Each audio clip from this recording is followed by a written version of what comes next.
Miren qué interesante debate se dio en el INE en la última sesión, que creo que fue el día miércoles. Me parece que sí. Sí, el jueves ya no fueron, el viernes pues tampoco.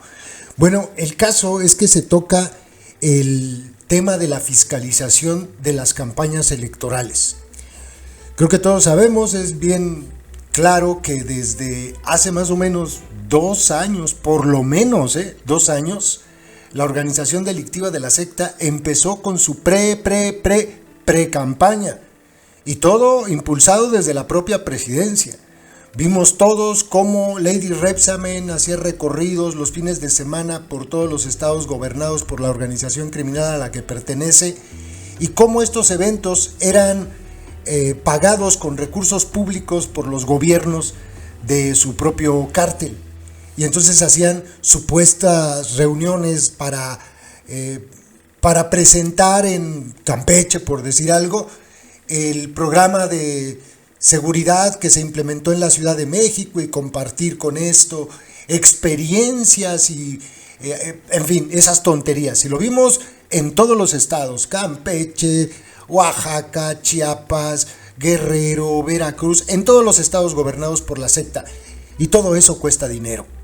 Todo eso cuesta mucho dinero. Después vimos los espectaculares en la pre-campaña de Lady Rebsamen, los que traían aquel hashtag de escuálida, y que después supimos que algunos de ellos fueron pagados por diputados y otros por empresarios y otros pues a lo mejor hasta por delincuentes, ¿no? Nunca vamos a saber realmente quién pagó toda esa campaña de espectaculares. Fue una campaña multimillonaria. Y bueno, hemos visto cómo hay bardas, cómo hay igual espectaculares por todo el país. Y el INE, debido al recorte presupuestal que hizo el infame Merolico, no tiene la capacidad para poder fiscalizar en este momento todo eso. Es muy complicado. Entonces sale Guadalupe Acosta Naranjo, perredista, muy corrupto él también, y menciona una idea que estuvo, dice, a punto de pasar, estuvieron a punto de aprobarla, y que serviría para que se evite que con mucha lana alguien pueda llegar a un cargo público, como está haciendo Lady Rebsamen, con estas campañas multimillonarias y muy difíciles de fiscalizar, muy difíciles.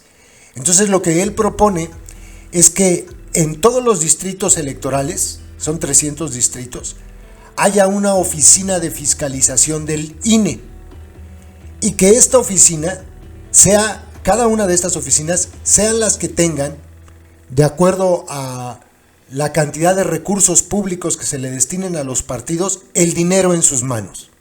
Entonces, por ejemplo, si Lady Rebsamen quiere empezar su precampaña, por decir algo, en Veracruz, en el distrito tal, tendría que ir con esta oficina del INE y decirle: mira, voy a contratar espectaculares, ¿ok? Bueno, pues van a ser tantos y los voy a contratar con esta empresa, ahí le pagas. Y entonces esta oficina podría perfectamente, en un distrito que ya es una situación más pequeña, podría verificar que sí, efectivamente se contrataron con esta empresa, fueron 10 espectaculares, no hay más. Si se encuentra una barda pintada por ahí que no fue pagada desde el INE para la campaña de Lady Rebsamen, entonces se le contabiliza.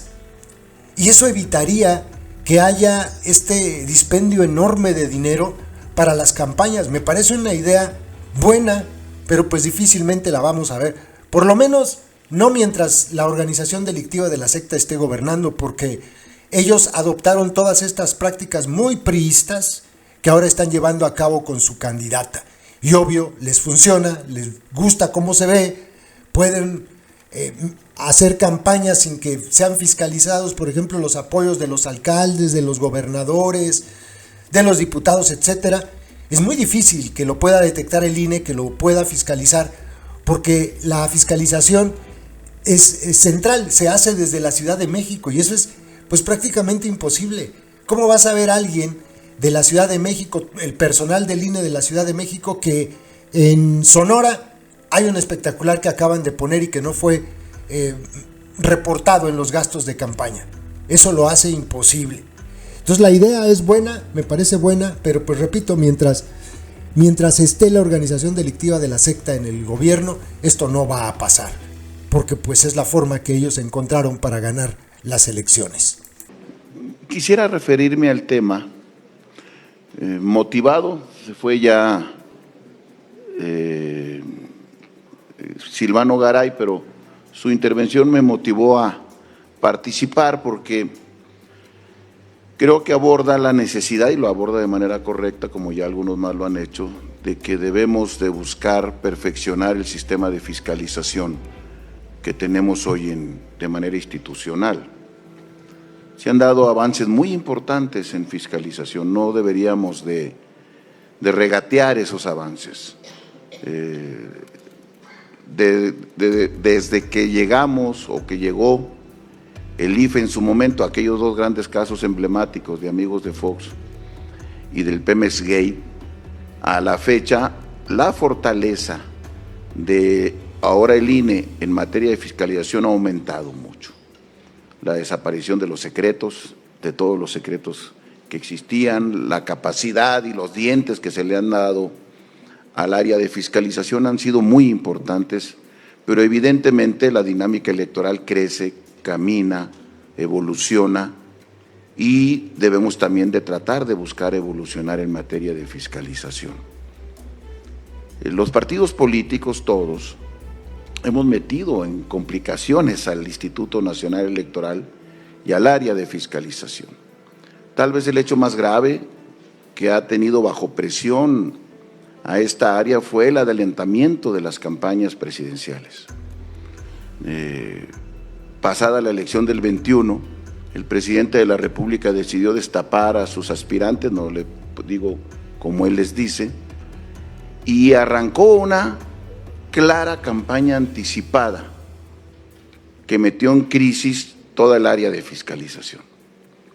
He visto que se han hecho esfuerzos por tratar de no dejar que el fenómeno avance sin que la autoridad intervenga, pero digamos la verdad, ese fue un elemento de presión muy alta para toda la fiscalización, sobre todo de las precampañas o de las campañas anticipadas.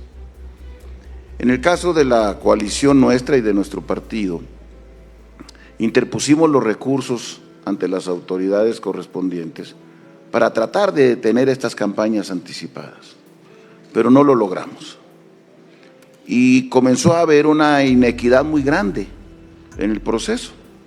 No es lo mismo quien arranca meses antes a quien arranca años antes y con una cantidad tan importante de dinero y de recursos que se desplegaron por todo el país. No en balde, no es casualidad que el partido más multado por esta circunstancia sea Morena.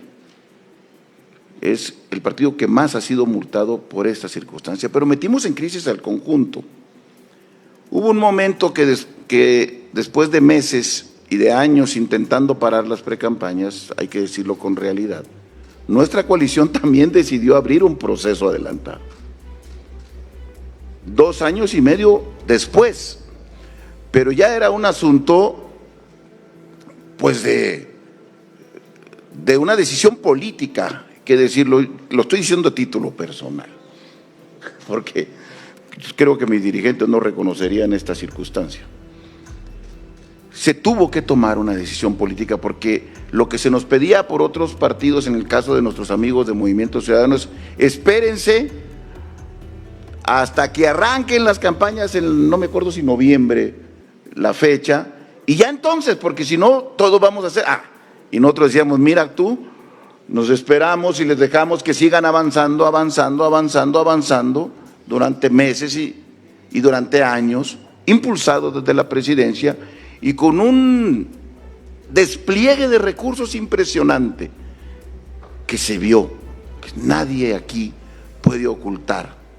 El de es Claudia, o el de no es Claudia, ahora es Adán, o el del que ustedes quieran y manden, que estaban en una campaña desaforada.